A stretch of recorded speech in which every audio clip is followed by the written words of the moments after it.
I also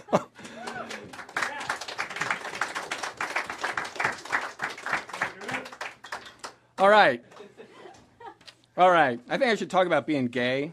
Should I? Or like, I'm not gay anymore, first of all. I'm just a homosexual because I was listening to, this was years ago, and I was listening to some gay guys talking on the radio, and they were concerned about the AIDS spreading and stuff, and they used the word intimacy at least twice, maybe 3 times in a like 45-minute discussion. Intimacy, and the term was always in reference to sex without a condom. And I thought to myself, I am no longer gay. That's it. I'm done. I am done. And I was working my way up to that anyway. I really, hadn't been gay. I mean, there's a lot of work to being gay. There are all these meetings you have to go to when you're gay. There's all this furniture you have to buy. And apparently there are the designer clothes I have to keep up with. And it's too much. It's too much. I can't deal with it, So I am no longer gay. But I'm just a homosexual. I still have sex with guys. But I'm no longer gay. But once in a while, I become gay for a little while. And the thing about AIDS kind of came up because there was this compilation called Down for the Swerve, gay hip hop, fantastic. And the last track is a song called Take Care of You, which is incredible, great dance tune. And for a while, I thought my CD player was skipping because, and then I found out, no, it's not skipping. The guy who produced it cut out one line in the song because somebody didn't like it. The guy had HIV and he didn't like it. And the line was, there's nothing sexy about AIDS. And the guy felt with that, well, because I have AIDS, that's saying that I'm not sexy. And I was really surprised by that because I have HIV too. And I'd been listening, I thought it was one of my favorite songs. And so what bothered me was that he was the disease. That's the way he saw himself. And that kind of bothered me. So I don't play that version. I play the unedited version on my radio show. And so for anybody who might be listening to this, because I'm recording this, is what my definition of sexy, okay? There's a man in this room who inspired this definition. So if you are a gay man and you've just had sex with another man, right? I'm talking about, fantastic, hanging off the ceiling, handstand kind of sex, right? And you're cuddling in the afterglow. You are with a sexy man if you are not thinking, when is he going to leave? That is a sexy man.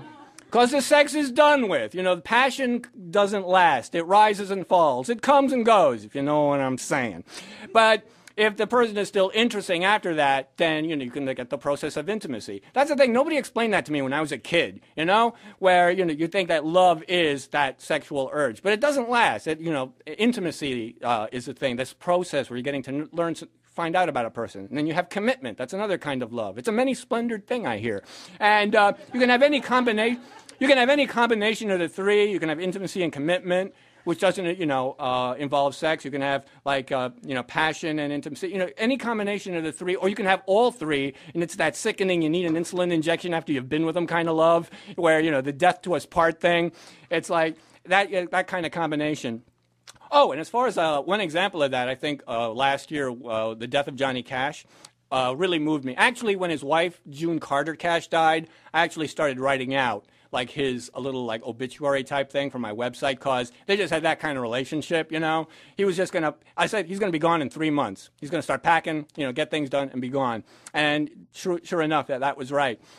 And the thing about him was that he was the only person that I used the term living legend, because if we didn't have any recording technology, that all we had were stories and the songs he wrote about and things about his performances, then he would have taken on some kind of mythic quality, like Hercules. Hercules was a real person. We don't know what his real name is, but he went to the Oracle of Delphi, which is the kind of thing that you do. Instead of calling up the 1-800 horoscope line, they went to the Oracle of Delphi. Ordinarily, I think they had a better system, but she said that he had to change, among other things, he had to change his name to Heracles, which means glory of Hera. So, and he was a real person, and when he died, the myth making happened, and he became this semi-divine being. That's who Johnny Cash was like. And you'd hear a song that he'd cover. You'd heard it 100 times before, but when he sang it, it was like you heard it for the first time. He drove past a mountain, and the mountain caught fire, and he burned it down. He went into a cave, and met Jesus, and that's a real story that he told. And he would have had that mythic quality. And so, as far as like being a human being, that's something that, you know, we have facts about a person's life, and there's the myth, and it's really a difficult time when we want to have a myth, whereas, you know, you have like a real flawed person. Ew, why would we want to do that? And so I think it's always best to, like I say with the ancient Greek, you know, plays, they would wait until somebody dies, and then you have fun with their lives, and you make a decision as to, you know, because nobody's perfect. Nobody's perfect.